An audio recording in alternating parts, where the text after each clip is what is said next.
Hello, and welcome back to another edition of the MintCast, the official podcast of Mint Press News, a news service dedicated to watchdog journalism that holds the powerful to account and goes beyond the headlines to bring you the real stories the corporate media doesn't want you to see. My name's Alan MacLeod. And I'm Whitney Webb, and together we are going to not only discuss and analyze the big stories that the government and corporations want kept under wraps, but also revisit past events that have shaped our world but that the media has helped to hide for decades. Let's dive straight into some of Mint Press's top stories from the past week.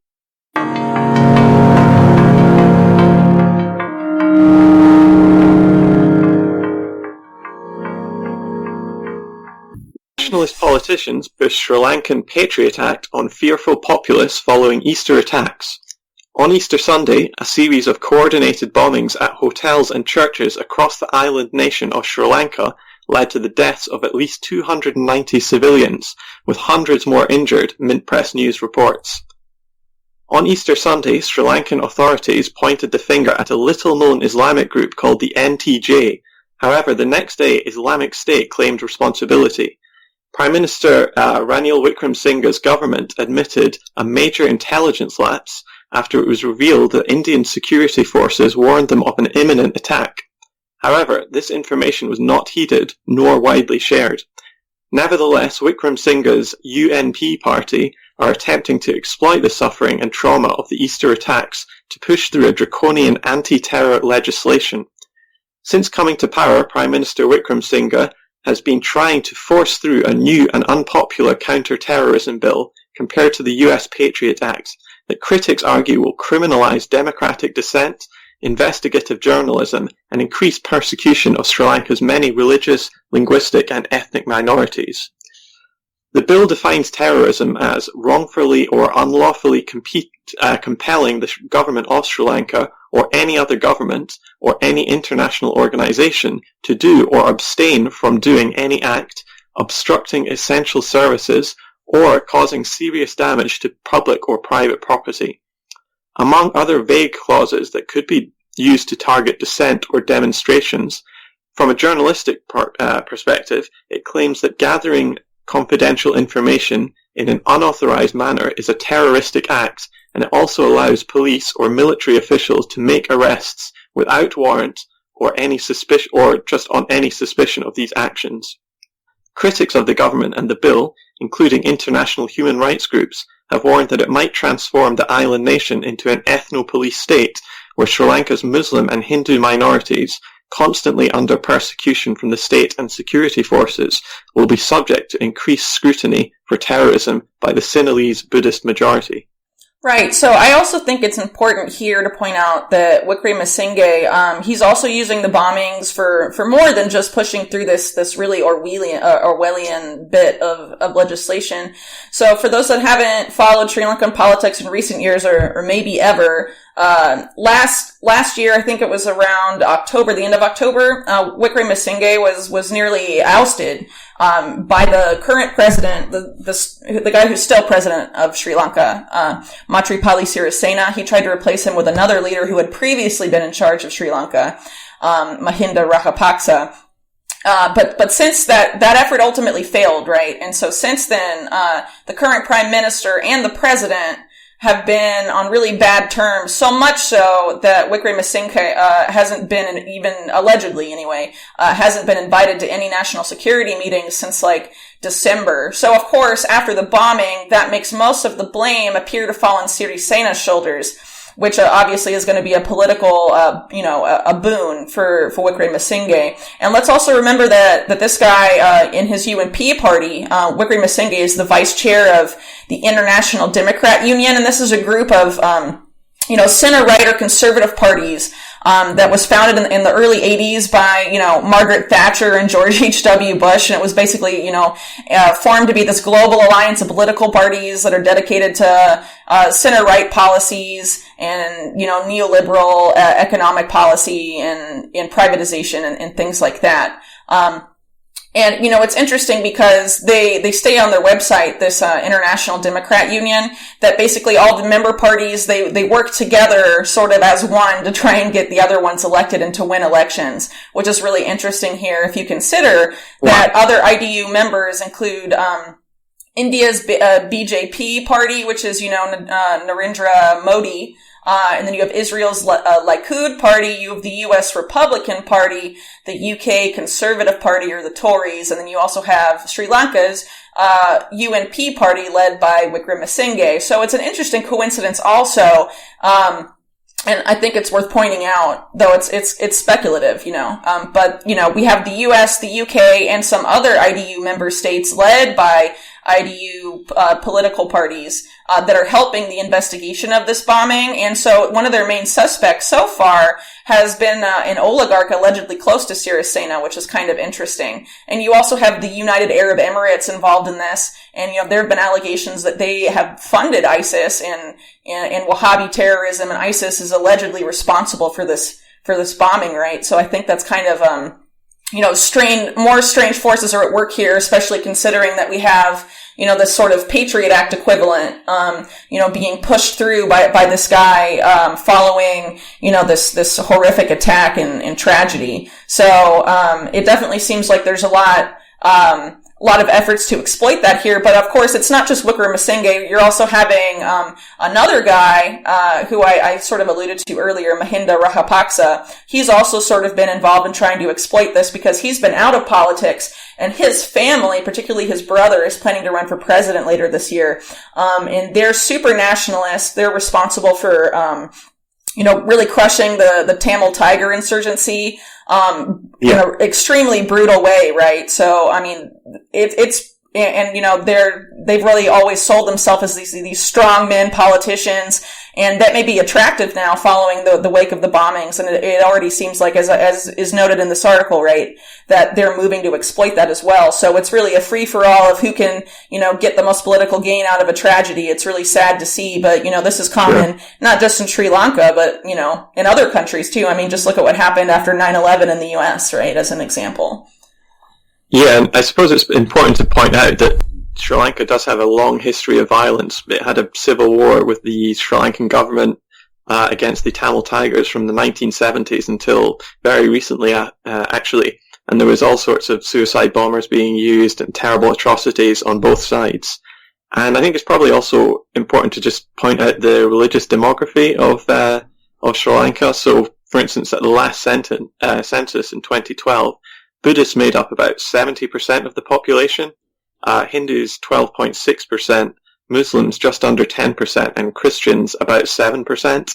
And historically, those Buddhist numbers have been rising over time to become the really hegemonic force in Sri Lankan life. Whitney, you actually wrote this article, and I wanted to quote something from you. Given that Sri Lankan police have often selectively targeted the country's Hindu and Muslim majorities under the current PTA, this proposed expansion of police power has troubling implications. And coming just a couple of days ago, that the Sri Lankan government actually banned the veil, the burqa, or the hijab, or well, just the burqa actually. This really seems to have been pretty prescient. Yeah, well, just to go back to the quote you said, you mentioned the PTA, that is the current, anti-terrorist, counter-terrorism law on the books in Sri Lanka, and it's already really draconian, right? So this current law that they're trying to push through now, they claim that it would be more human rights friendly, but everyone that's looked at this thing has said the complete opposite. But as you brought up, right, so Sri Lankan police, for decades have really selectively enforced this really intense counterterrorism law, against Hindus because of the Tamil Tiger movement and also Muslims. Obviously, I think it's pretty clear after the bombings, right, which have been blamed on a Muslim group, we're just going to see a continuation of that selective targeting, especially if this new law is passed, which I think is really troubling. And, that sort of repression only really leads to more drastic actions from minority groups. So it's really not, I wouldn't consider it an effective counterterrorism strategy either. And, something I mentioned in the article here is that, all these efforts to exploit things, either exploiting Buddhist nationalism or, using it as an excuse to come down hard on the Hindu or Muslim minority. I mean, ultimately, the people that were the same, victims of a lot of this violence have been disproportionately been, these minority groups, and they're going to be the victims of all these power plays and these, this legislation that they're trying to push through now, which is really, it's just sad. But that's how it really seems to be, that, the people that are the same, dying in greater numbers of sectarian violence, which are these religious minorities, are also the ones that are going to be hurt by this legislation and this sort of push towards nationalism and authoritarianism in Sri Lanka. Right. So moving on from one destroyed church in Sri Lanka to a very famous destroyed church in France, our next headline is Notre Dame of Gaza. Our mosques and churches are also burning. This was in Mint Press News as well. France has been the centre of world attention for weeks now after the iconic Notre Dame de Paris cathedral was engulfed in flames on April 15th. The world mourned for the loss of a deeply significant religious and architectural masterpiece. However, writing in Mint Press News, Dr. Ramzi Baroud reminds us that across the Middle East, religious icons have been decimated, destroyed, and bombed, and sometimes with the help of Western powers too.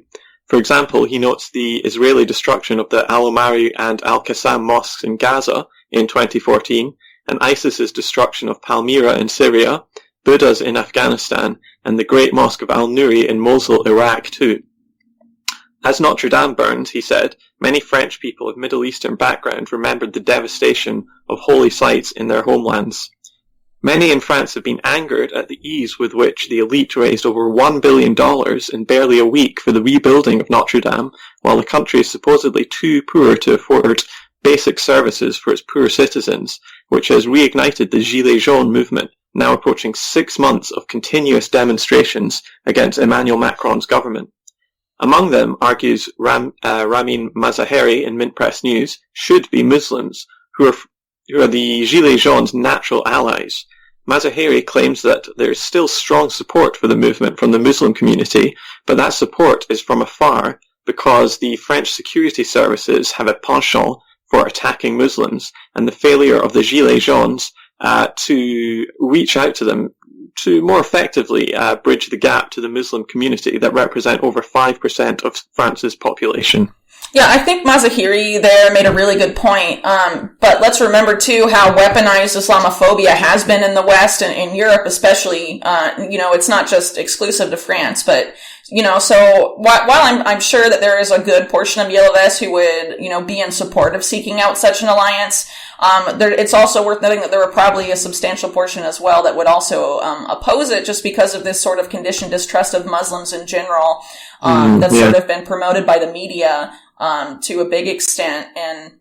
And that will, I think this will actually be a really key challenge for the Yellow Vest movement going forward because, Islamophobia has been really promoted after, like in the post 9/11 era, but it also has a really long history in France too, right? So it's been used by the state of France to get the French people to support, barbaric military campaigns in Muslim majority nations, especially the Algerian War, which was in like the 50s and 60s.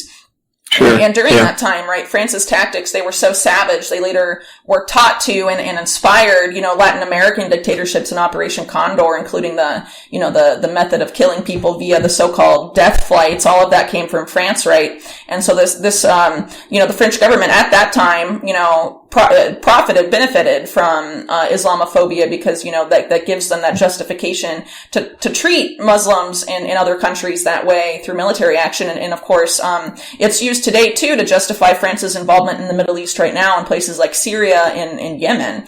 So, I think if the Yellow Vests can reach out to France's Muslim population, and if both groups can effectively recognize that the oligarchy of France, that, Macron, whose interests Macron, represents, that is their common enemy, and that's what is, oppressing both of these groups, I think we can see the solidarity movement really evolve into something even more powerful. Because, the sort of Islamophobia thing has always been, a divide and conquer strategy. If the yellow vest movement of the people in France in general, whether they're Muslim or Christian or whatever, can sort of bridge that gap, I mean, that is something that is going to make the oligarchy very afraid. And I haven't really seen it happen yet. And I think Mazahiri's point is, would be worth considering for yellow vest protesters as sort of a next move type of thing, in my opinion. Yeah, for sure. I mean, I suppose because they're so decentralized, there's no leading figures that can reach out formally to these groups. But I mean, I think it's pretty understandable why Muslims wouldn't want to put themselves on the front line in France, because Muslims make up around 70% of France's prison population already, despite being under 10% of the population at large.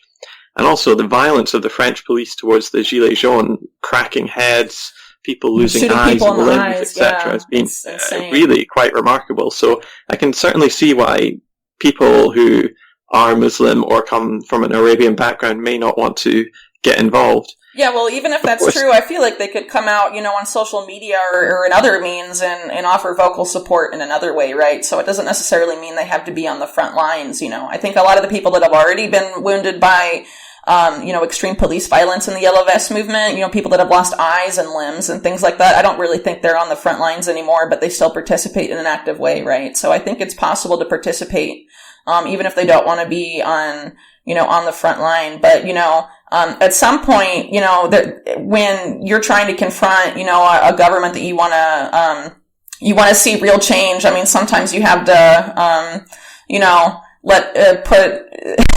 kind of hard to, I'm looking for words here. You kind of have to, forget about your fear, I guess, because, it's about something that's bigger than just one person. And that's what, these people that have already suffered so extensively in France as a part of these protests have demonstrated. Yeah, I mean, there has been talk in the French media that the Gilets jaunes protests do appear to have quite a white hue to them. And I think that's reasonably accurate. But, of course, we have to remember that it really exploded as a protest against rising petrol or diesel costs, which affect the slightly more rural or suburban French people much more than urban people. And that's really where the majority of immigrants, and Muslim immigrants in particular, do live. They live in the larger cities, in the banlieue of Paris or in Marseille, for instance. Whereas this movement is much more of a sort of France profonde movement, where it's people from lower middle class or upper working class backgrounds, maybe living slightly precariously, who would be seriously negatively affected because they live in small towns and need their vehicles to move from town to town for their jobs or just to see their friends or their family or whatever. So I can see why this would particularly appeal to slightly more whiter France. Right, but at the same time, I think, since this movement's been going on for 6 months, I mean, that there is a point where it sort of needs to evolve into something, beyond that. I mean, because, if you have a multi-ethnic makeup like you do in France, at some point, the mainstream media in France, and especially Macron allies, have been looking for any reason to take legitimacy away from that movement, right? So if they can sort of characterize it as all white, or, even start making claims of like anti-Semitism and white nationalism in the movement, which we've already seen from these people, right? If they can reach across to other ethnic groups that are also oppressed, by the same system, I think we can see a real change here. Yeah, I mean, I think at some point you really have to, if you are serious about it and you're in that movement, you do have to start critically self-reflecting and thinking about ways in which you can expand your base.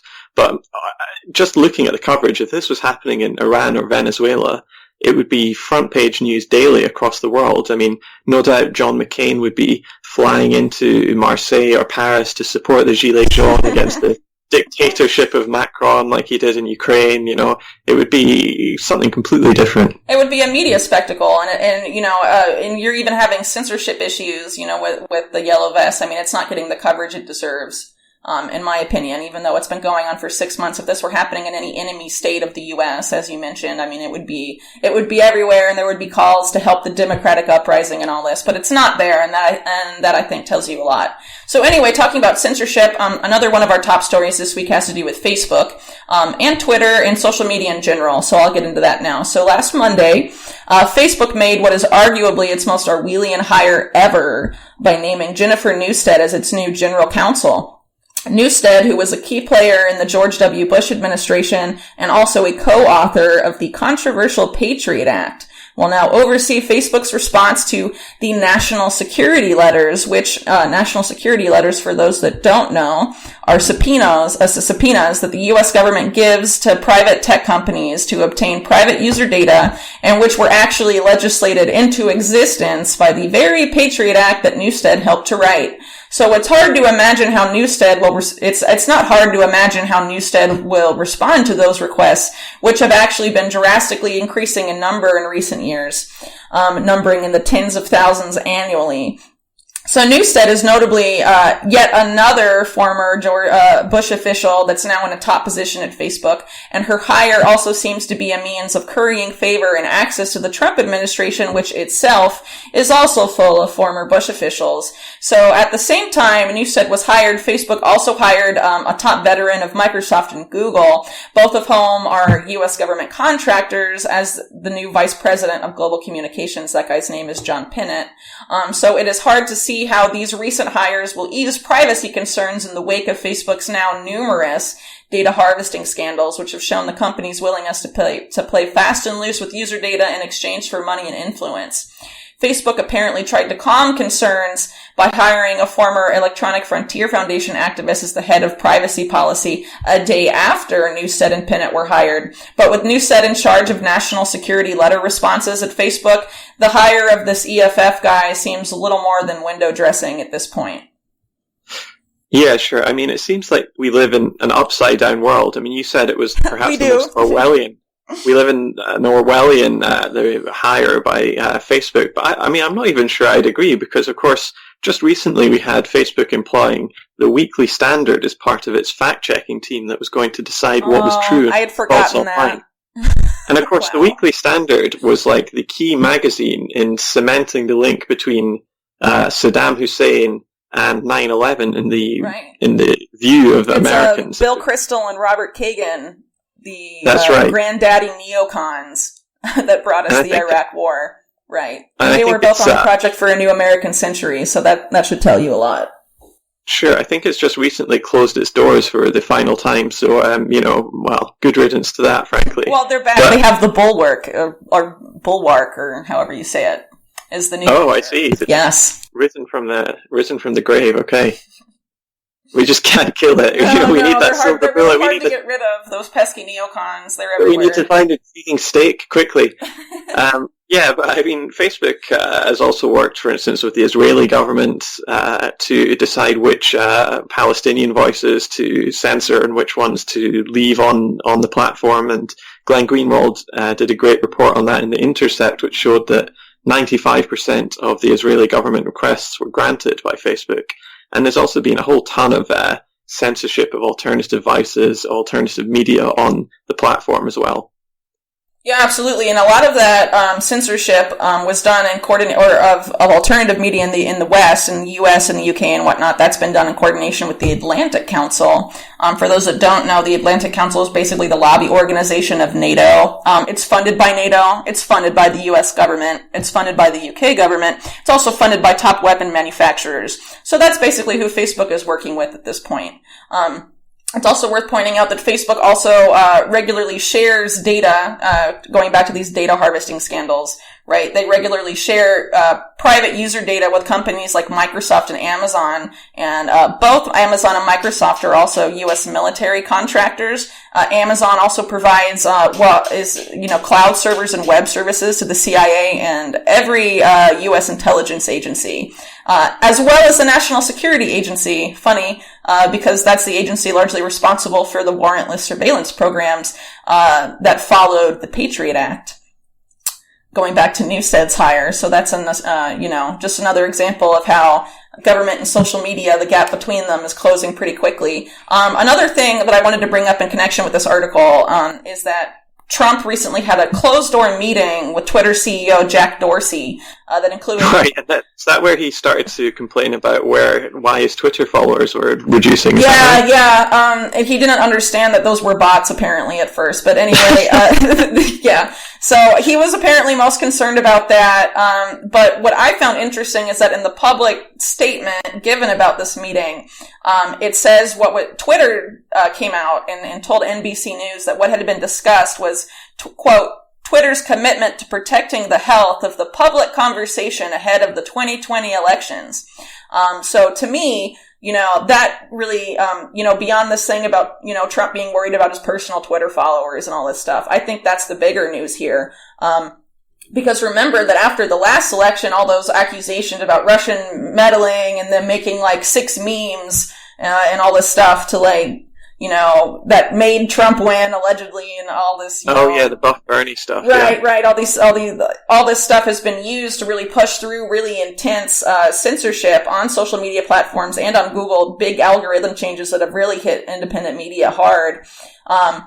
So the fact that Jack Dorsey has this closed door meeting with Trump and he's talking about protecting the quote health of the public conversation and all of this to me, in combination with Facebook's Patriot Act author hire, this really tells me that, some of these purges are going to be coming back and they're going to be coming back soon. Purges like the one that happened last October where they took off pages like the Anti-Media, the Free Thought Project, Police the Police, all of these pages. I think that was just the first one and they'll be coming for the rest of us, or at least several of us, not long from now, because a lot of those pages were anti-war, anti-empire, critical of Trump's foreign policy. I think going forward, especially if the Trump administration prior to the election tries to be more aggressive in terms of foreign policy, I think we could definitely see some of those purges take place. And let's remember too that at the time that purge happened last October, there was a big neocon guy, Jamie Fly, who said that purge was, quote, just the beginning. And actually, his group, Jamie Fly's group, he's a senior fellow at this place called the German Marshall Fund. Actually in February, several months after he had said this in October, in February, they were actually involved in censoring, In the Now, from Facebook, though In the Now, fought that censorship and was successful. But that sort of shows you that there are efforts to keep censorship going, and the fact that Dorsey is meeting behind closed doors to protect, the American people from, their own discourse. I think that's a pretty clear indication of where this is going. Yeah, just keeping on the censorship, you wrote this week as well about Press TV being censored by Google News, didn't you? Yeah, I didn't actually write about the story. Alex Rubinstein did. So, but it is another very important example of Silicon Valley censorship that happened very recently. So last week, Google, along with its subsidiaries like YouTube and Google News, they completely deplatformed Press TV, which is the English language Iranian government-funded news outlet, as well as its Spanish language equivalent, Hispan TV. Press TV was told in a statement from Google that, quote, the Google account for Press TV was disabled and can't be restored because it was used in a way that violates Google's policies.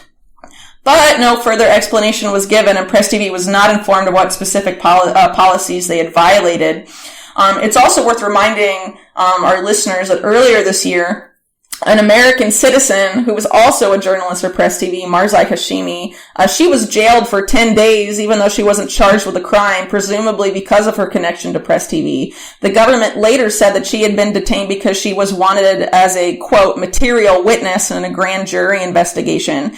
No info on that investigation, by the way, has come forward, at least to my knowledge. And it's worth noting that, Google's recent censorship and what happened to Hashimi and all of this has all been going on while the U.S. is actively attempting to overthrow Iran's government, and after the U.S. unilaterally imposed sanctions on Iran after withdrawing from the Iran deal, right? So let's go back to Google for a second. So Google, which is, as I mentioned, has just censored Press TV, is notably a U.S. military contractor and is developing artificial intelligence systems for the military. Also, Google's longtime chief executive, Eric Schmidt, has since 2016 been on the Pentagon's, quote, innovation board alongside Amazon's Jeff Bezos.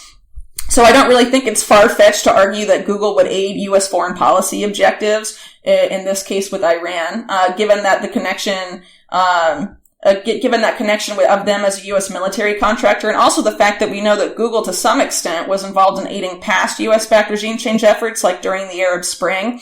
And it's also worth pointing out, as we were talking about Facebook earlier, that Iranian government officials had their accounts taken down on Instagram. Instagram, of course, is owned by Facebook, and as we mentioned, Facebook is working with the Atlantic Council and groups like that. So it's becoming, these examples really show that it's becoming really hard. It's becoming much harder to distinguish, where these big tech companies begin and where the government ends. They're basically, colluding to a point where, they're basically, it's becoming state-run social media, I think, at this point. It's not, I feel like the days where it openly becomes that are unfortunately not that far in the future based on what's going on now. Yeah.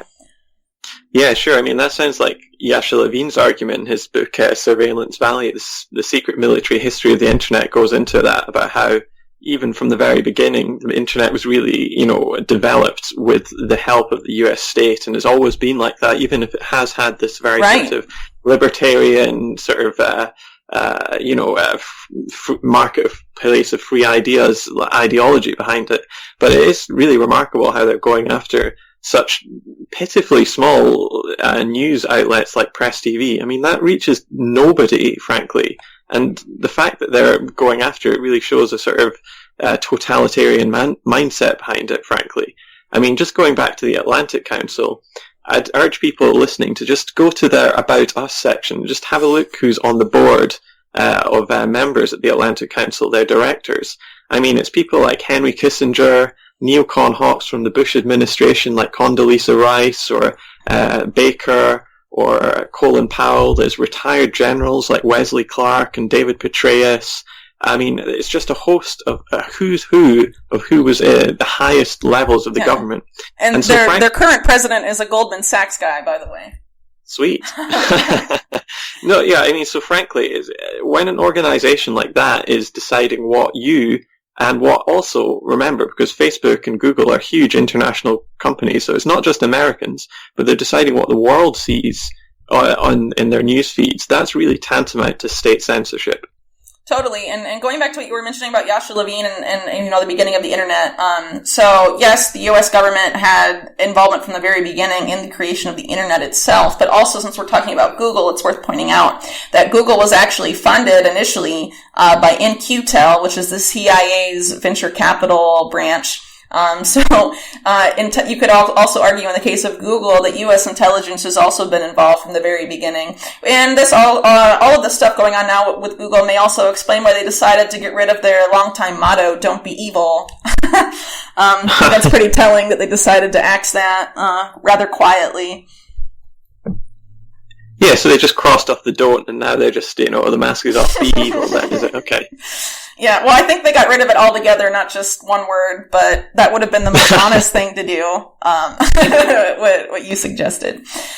This has actually been happening quite a lot, so it's basically any enemy of the US government seems to be under attack. So this has happened to pro-Venezuelan government Twitter accounts have been banned, hundreds of them. And going back to Iranian activists as well, and Iranian college students that didn't agree with the U.S. regime change efforts have been censored. Even recently, we've seen in Ecuador, one of Ecuador's largest radio stations was censored. It was totally taken off of Twitter, which given all the stuff that's been going on with Julian Assange in Ecuador's government, I think is also telling as well. But speaking of Venezuelans being taken offline, that brings us to our next story of current events going on in Venezuela, because as of this morning, there is now another coup attempt underway there. Yeah, another coup attempt away in Venezuela. Self-declared Venezuelan interim president Juan Guaido began another attempt to wrest power away from the government of Nicolas Maduro on April 30th, while claiming to have taken and be at the La Carlota airbase in Caracas. Guaido called for a military uprising, what he called Operation Freedom. He was flanked by the leader of the right-wing Popular Will Party, Leopoldo Lopez, who had escaped his house arrest earlier that day. He had been confined to his mansion in East Caracas after being convicted of arson and incitement to violence for his past, leading another coup attempt in 2014. From being virtually unknown, even inside Venezuela, Guaido shot to international prominence in January after declaring himself president of Venezuela and attempting a coup. After promising Vice President Mike Pence that he had the support of around half the military, the United States backed the coup attempt. However, after launching his audacious bid, he was only able to recruit between 0 and 0.1% of the armed forces to his cause. Nor was he able to mobilize beyond his hardcore base of supporters. Nevertheless, around 50 countries, mostly in Europe and the Americas, supported Juan Guaido's legitimacy. The President of the European Parliament called the April 30th move a historic day for the return of democracy and freedom to Venezuela. However, around 150 countries continue to reject Guaido. This current move has the clear backing of the United States. Senator Marco Rubio stated, "After years of suffering, freedom is waiting for the people of Venezuela. Now is the moment to take to the streets. Do not allow this moment to slip away." In contrast, Bolivian President Evo Morales declared, "We strongly condemn the coup attempt in Venezuela by a right-wing government submissive to the foreign interests of the United States." Defense Minister Vladimir Pedrino has described the military as being in a state of total normalcy throughout the country. Indeed, Venezuelan state TV rushed to the La Carlota military base and found that it had not been taken by the opposition and that neither Lopez nor Guaido were there, which questions how much support the coup attempt has within both the military and the general public. I think what we're seeing here is sort of what's been happening, ever since Guaido declared himself president, and it's really staging of a spectacle for international media, not necessarily the Venezuelan people, right? So as you mentioned there, we're seeing this about, they weren't really at the military base they said they were, and, all this, new talk of defections from the military, we haven't really seen evidence of that either, but, of course, Guaido and Lopez are claiming that.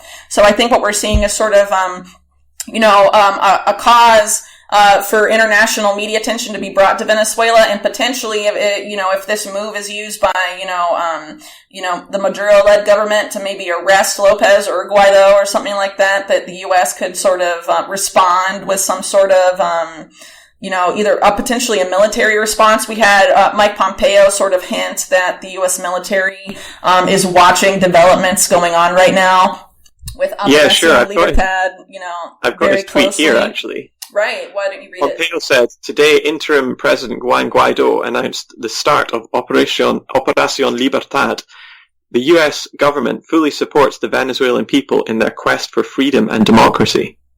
Right. So, I think this is really like an international, this is being made to the international community, not necessarily to people in Venezuela. We're also seeing all these fake reports online of the Venezuelan government taking down social media, even though Twitter is full of people from Venezuela. I had some guy tell me on Twitter today, for example, "Hey, I'm in Caracas and I can't use the internet. They've blocked internet access."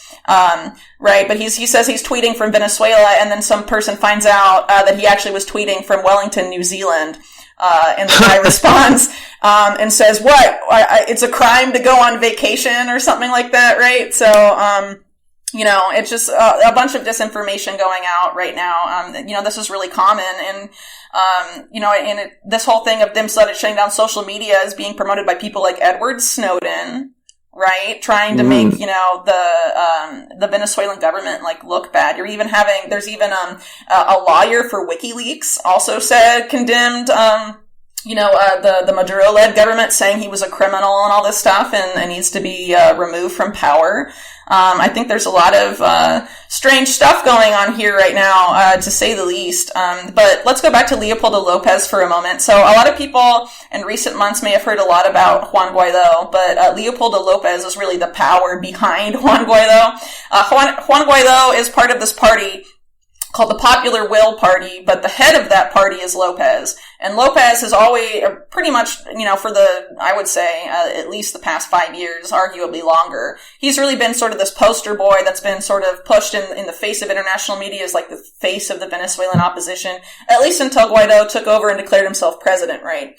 But Lopez is believed to have connections to the CIA that go back to his time studying in the U.S. at Kenyon University. He was a frequent visitor to the International Republican Institute in Washington, D.C., prior to the attempted and failed coup in 2002. He also regularly met with people from the George W. Bush administration. The Popular Will Party has been one of those parties that's been really heavily funded by the U.S. government. Lopez himself was directly involved in the 2002 coup attempt, which is part of why he isn't exactly popular with the majority of Venezuelans, because that coup attempt is remembered very poorly.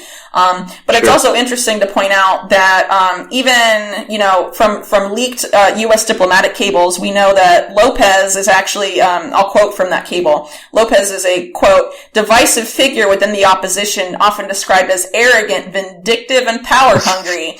But party officials also concede his enduring popularity, charisma, and talent as an organizer.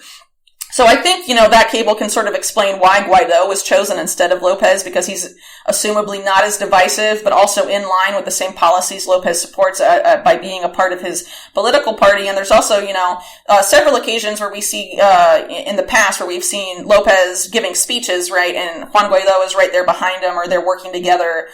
So they're clear political allies, but, since he's that charismatic, heavily promoted figure, but also divisive. I think that explains why, we've sort of seen Guaido to being the public face of this, but we're seeing Lopez being intimately involved as well, which is part of why I think, a big part of this is, he escaped his house arrest with help of the military, was how this narrative was promoted earlier this morning, right? We're recording on Wednesday, by the way. Or Tuesday. Sorry. Yeah. Yeah, I mean, Lopez is an interesting one, and I actually had an entire chapter on Lopez and his coup attempt in my book, Bad News from Venezuela, 20 Years of Fake News and Misreporting. But he's a really interesting character, because both him and pretty much all the opposition leaders, in a way, do come from this aristocratic background in Venezuela. They're the descendants of Simón Bolivar and the creators of the Republic, for instance. But Guaido is presented, anyway, as being a little bit different. Across the media, he is presented as this humble working class guy who came from really small origins. And even I believed it, because I didn't think they would misrepresent something so ridiculous. But then I was reading in Bloomberg, it said, his dad was a humble international 747 airline pilot. And I thought, what? In a third world country? That's not humble beginnings. And apparently he went to... You're talking about Guaido, not Lopez, right? Yeah, Juan Guaido, okay. That's right, yeah. Yeah, and it was just kind of ridiculous how these leaders are being built up. I mean, I remember Newsweek talking about Leopoldo Lopez's twinkling high cheekbones and chocolate-coloured eyes that they talked about. Wow, so dreamy. Yeah, I mean, talking about Bloomberg, a Bloomberg journalist tweeted something very interesting on the 30th. He said that Leopoldo Lopez broke out of his house arrest, and he said that any future government would have to have the direct involvement of the United States directly governing the country in coordination with him and his party, which is just an astonishing thing to say. The minute it's insane, but very telling. I mean, I guess this is why this is called. They're calling this whole thing. Guaido's calling this whole thing Operation Freedom, right? It does sound like something George W. Bush would have, labeled it as. Yeah. Yeah, it's basically like, we're going to end the suffering of the Venezuelan people by making Venezuela a literal colony of the United States. That sounds very freedom promoting. Well, that's why I think what you said about this being primarily an international audience was probably quite very apt. I mean, we'll see what happens, but that does seem to be the general feeling in Caracas. Well, so right now, it's about noon Eastern time on Tuesday when we're recording this. So far, I mean, the protests that they've shown live feeds of, even from places like Reuters, are really small. There isn't a lot of stuff going on. People have shown footage of, the main plaza close to the presidential palace. I mean, there's not any big demonstrations there. So I think this is just going to be just another failed attempt at inciting some sort of protest by Guaido at the U.S.'s behest.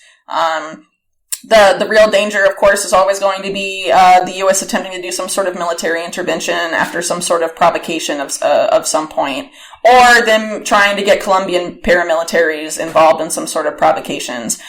In my opinion, and I've actually said this before, and actually I've said it on Venezuelan radio, that I think at some point, if this fails enough times, this sort of stunt by Guaido to sort of, get people on the streets, and they don't come on the streets because no one cares about him and no one likes him.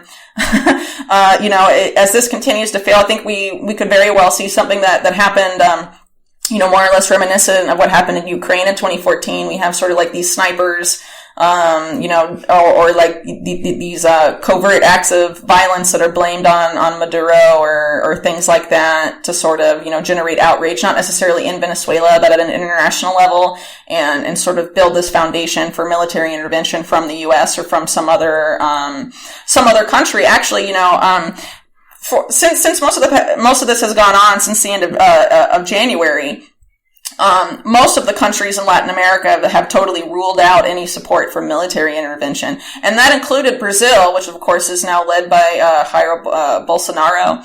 But actually not that long ago, Bolsonaro, after he visited the CIA headquarters and visited the White House, changed his tune and said at some point there will need to be military intervention in Venezuela. And basically his son, who accompanied him on those trips, hinted, at least he spoke to Chilean media La Tercera, he told that outlet that, intervention, all options were on the table from Brazil's perspective. So wow. Those are the things to be conscious of here. I mean, Juan Guaido is trying to build some sort of media narrative to support his presidency that even under its own legal basis no longer exists.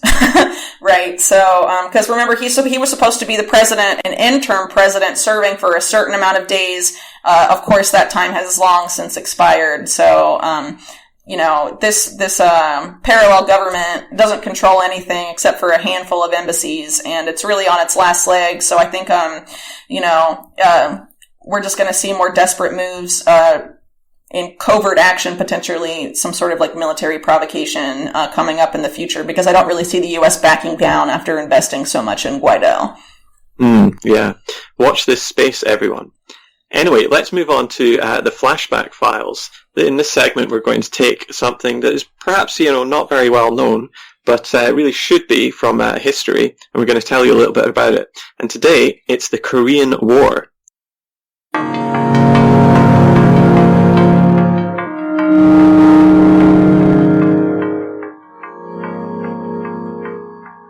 There's a reason the Korean War, which officially lasted 3 years between 1950 and 1953 and claimed the lives of perhaps 3 million soldiers, is called the Forgotten War. It receives barely any attention in comparison to World War II and the Vietnam invasion, but the profound effects of the conflict continue on to this day, with the peninsula split between the US-backed, US-occupied South and the insular North, often described by the US as a hermit kingdom, ruled by the Kim dynasty. Furthermore, the area remains on a permanent high alert, and the delicate ceasefire continues, and all Koreans live under the threat of instant annihilation.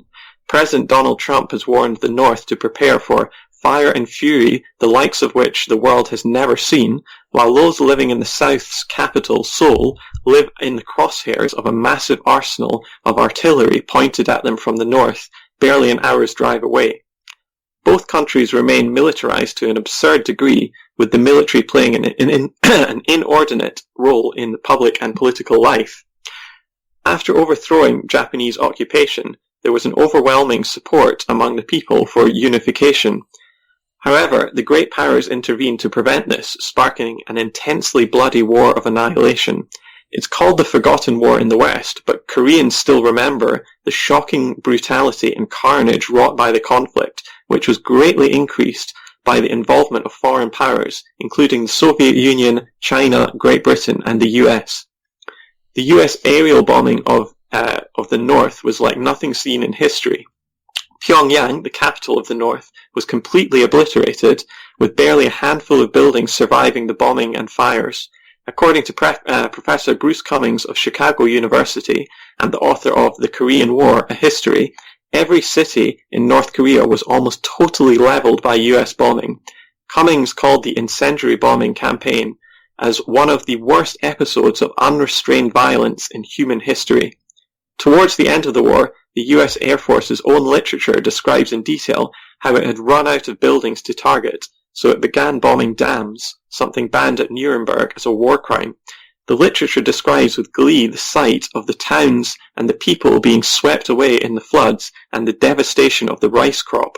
The bombings led to the extermination of around 20% of the Korean race, according to US General Curtis LeMay, largely through incineration or starvation, and turned the region into the world's poorest and most devastated area.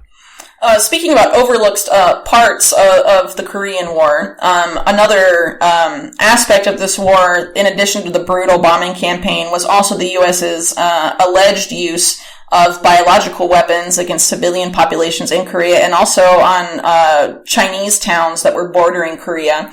An international scientific commission was actually convened in 1952, and they went and examined evidence. They collected evidence. They visited sites. They performed field tests. They took testimony from witnesses, including 4 American pilots. And they found overwhelming evidence that the U.S. government had dropped canisters containing insects like fleas and rodents contaminated with bubonic plague, hemorrhagic fever, which is caused by hantavirus, and other highly contagious diseases on rural villages in Korea and on the Korea-China border, as I mentioned. So from that, an estimated 3,000 American and Korean soldiers and Korean civilians were infected with hantavirus alone.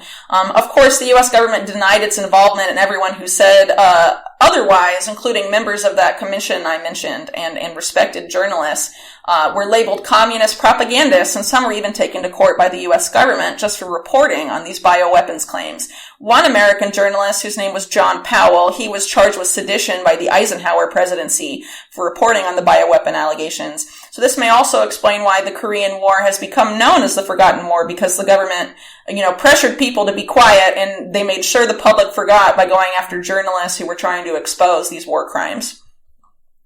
Yeah, I mean, it's just remarkable about the level of destruction that happened in Korea. I mean, both North and South were completely decimated. Although it's quite interesting to to learn that way up until the 1960s, it was actually the North that was much more developed than the South. And in fact, US planners were worried that the South could never catch up to the industrial development of the North. And yet, of course, within just a few decades, the South had this incredible economic miracle, which occurred precisely because the dictatorship in the South ignored all the rules of free trade and started pursuing its own infant industries, building up a massive steel industry, a massive shipbuilding industry under General Chun, according to the Cambridge economist Ha-Jun Chang. Yeah, well, it's worth pointing out, too, remember that, the way this war was sold to the American public, it was about stopping the communists and spreading democracy and all this stuff. So, as you just pointed out, what happened after the Korean War, well, in South Korea, which was, the U.S.-backed, U.S. military-occupied part of the Korea, instead of installing democracy there was a U.S.-backed military dictatorship that crushed dissent and ruled with an iron fist, right? So here we go, back again to this whole thing, this whole narrative about spreading democracy and all that stuff. I mean, let's remember all these, governments that have been supported by the U.S. that were, military dictatorships, especially during this time and after World War II. Honestly, it seems more convincing that they support dictatorships over actual democratic states, which, doesn't really, it came out like a year or two ago that the U.S. actually funds 70%, with military aid, 70% of the world's dictatorships. So I think, the Korean case is just yet another example of how hollow that narrative is. And I really hope at some point most Americans stop believing it. Yeah, I mean, and both those countries are still just absurdly militaristic. I mean, there's no escape from national service for South Korea, even if you're an actor or celebrity, or, the famous Spurs football player Hyun Sung-min was on the books to have to go back to do his national service in the South, cutting short his Spurs career.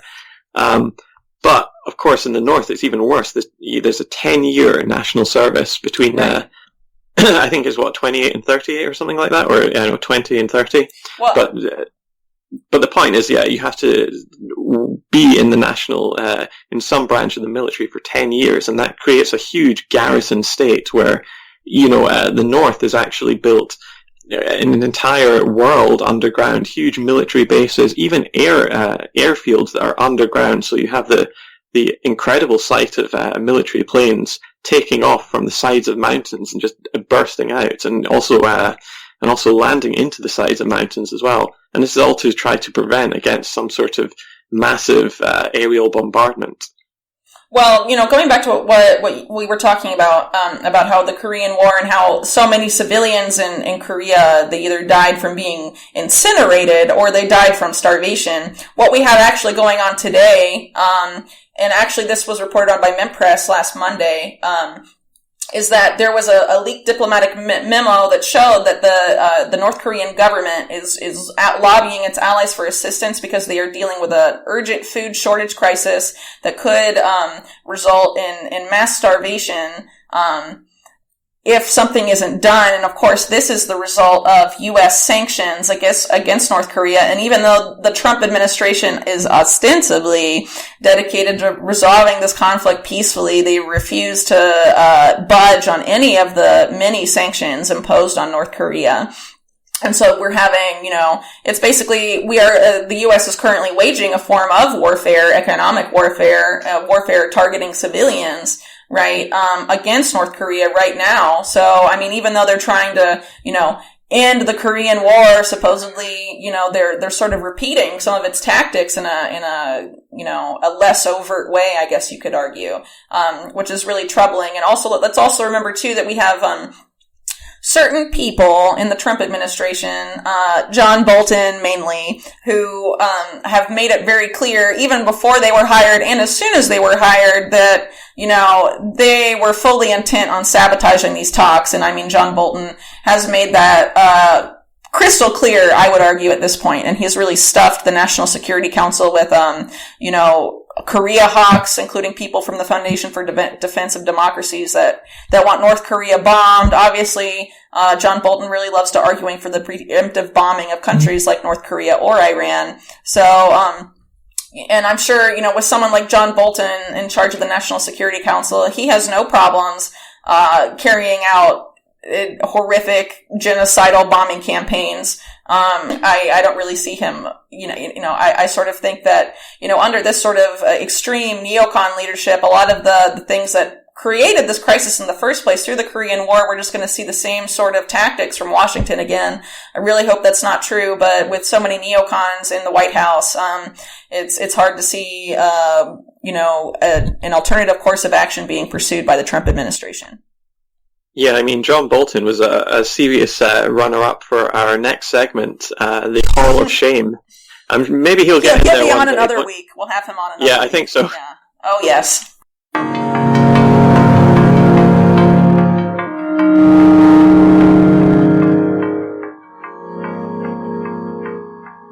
All right, so going to the Hall of Shame, our inductee this week is someone who recently announced his run for president. That would be Joe Biden.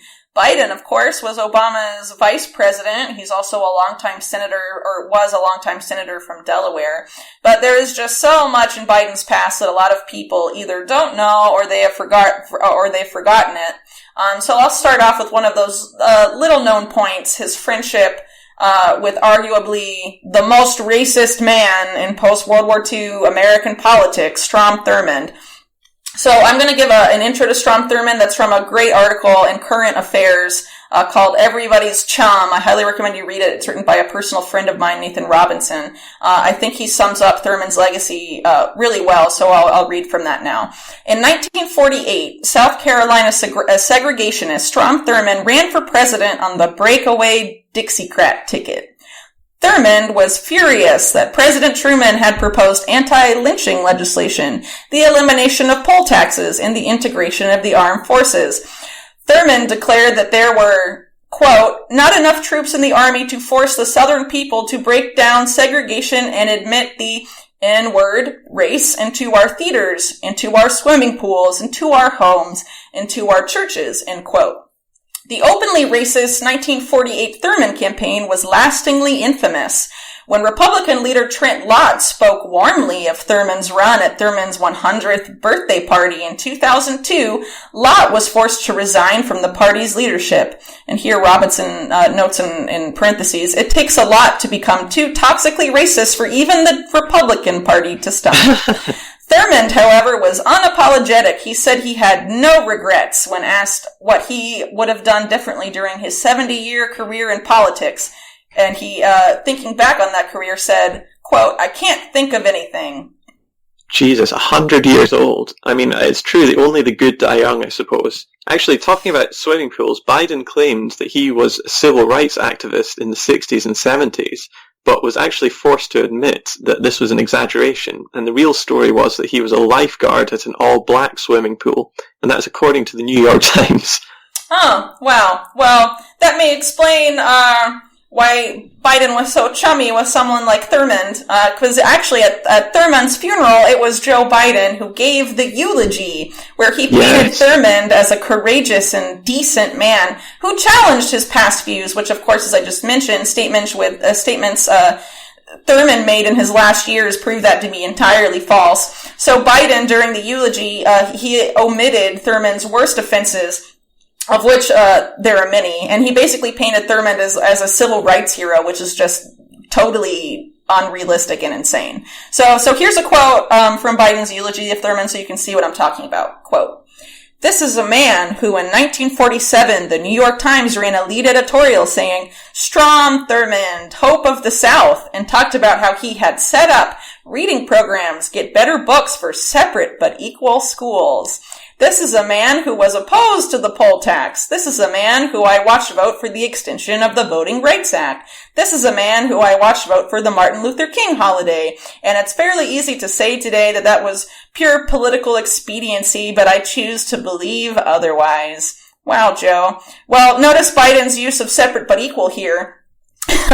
In this eulogy, and also the omission of Thurmond's 1948 racist as hell presidential run being omitted, but he includes the 1947 New York Times article that called Thurmond the, quote, hope of the South. I think that tells us a lot about Joe Biden. And also, if that weren't enough, Joe Biden co-sponsored anti-integration legislation with mega racist and arch-segregationist Jesse Helms, senator from North Carolina. Yeah, I mean, he spent his entire life, that's Biden, attacking civil liberties and human rights. That's both inside and outside the US. I mean, he himself boasts that he was the real author of the Patriot Act, doesn't he? Which gutted civil liberties in America. Sorry, Jennifer Newstead. Yeah. And in Biden's opinion, he thinks that the Patriot Act didn't go far enough. Which, let's remember what the Patriot Act did. It was enabled after September 11, and it allows for the indefinite detention of anyone without trial and gave the government essentially limitless authority to spy on anyone it liked. And it was forced through in response to 9/11. But Biden had written essentially the same act of legislation in 1994, and this is something he was proud of, and he also championed the militarization of police forces across the US. Yeah, well, it also, some people have said after Biden announced his run that his own worst enemy is going to be recordings of himself talking on C-SPAN. And I think that's really accurate because we've already seen so many things come up. Like someone dug up the other day a quote of him saying that, he had tried to get big money when he first got into politics, but they told him, come back when you're 40, son. And he said, I was willing to prostitute myself, but they just wouldn't let me. I mean, that tells you, I think it was on Jimmy Dore or someone like that. I highly recommend looking up that clip. It tells you everything you need to know about someone like Joe Biden, someone who's willing to cozy up to truly despicable people like Strom Thurmond when politically expedient, and prostitute himself to big business. But, this also, shows he's just a really bad option if the Democratic Party actually wants to beat Trump in 2020. Because let's remember their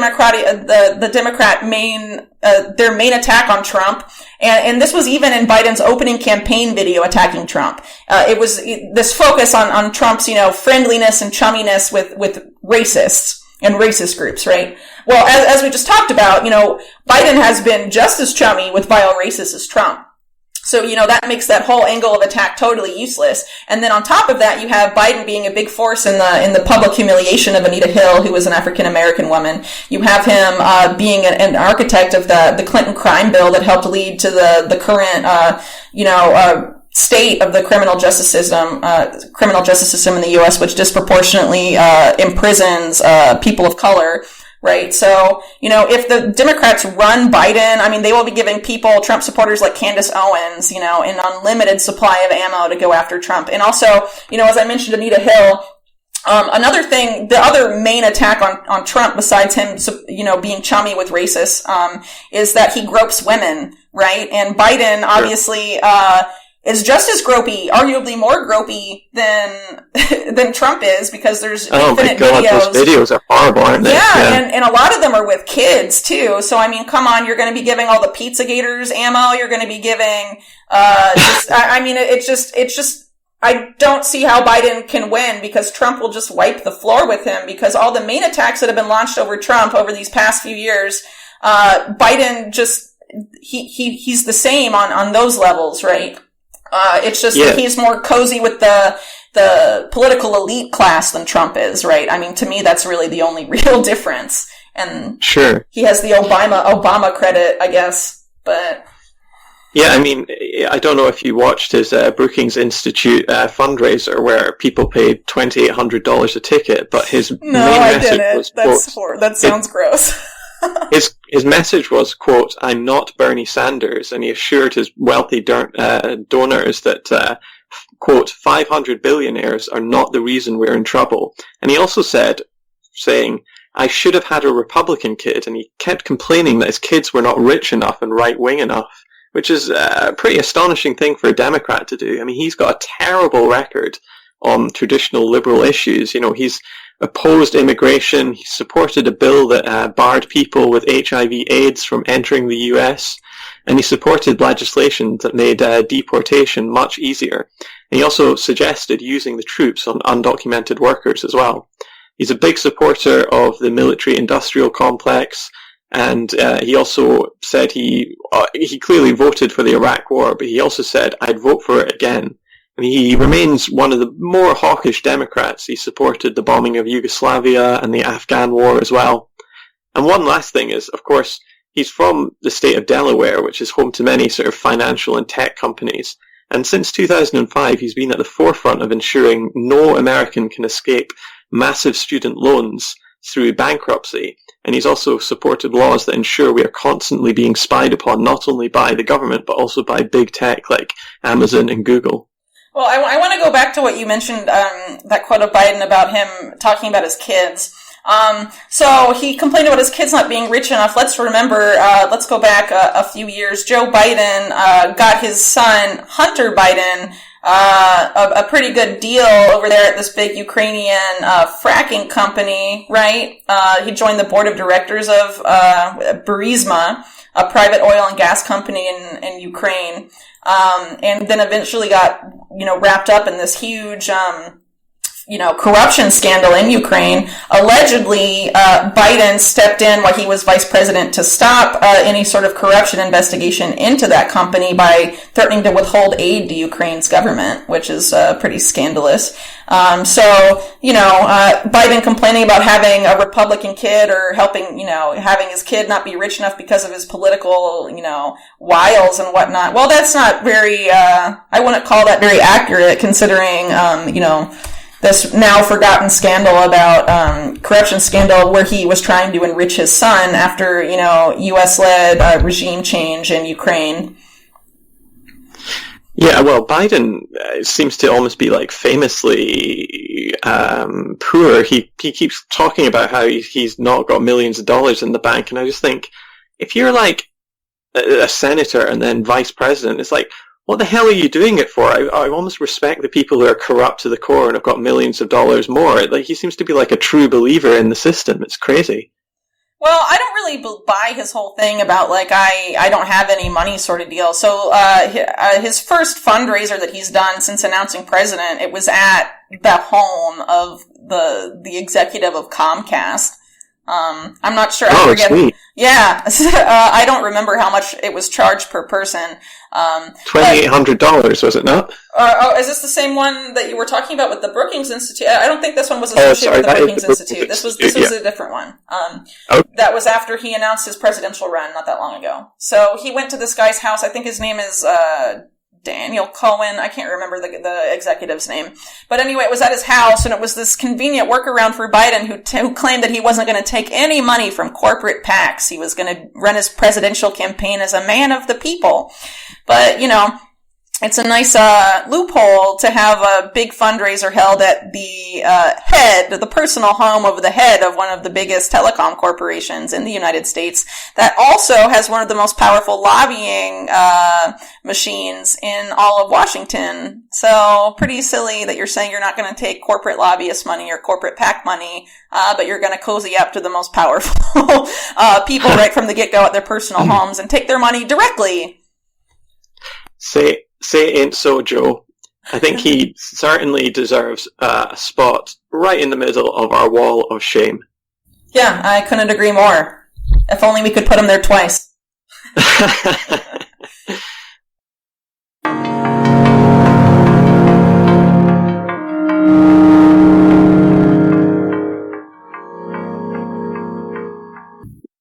Alright, that's about all we've got time for on this week's edition of the MintCast from Mint Press News. If you've enjoyed this episode, do share it on social media or become a patron of the show at patreon.com/mintpressnews. For myself, Whitney Webb, and the entire Mint Press News team, until next week, stay fresh.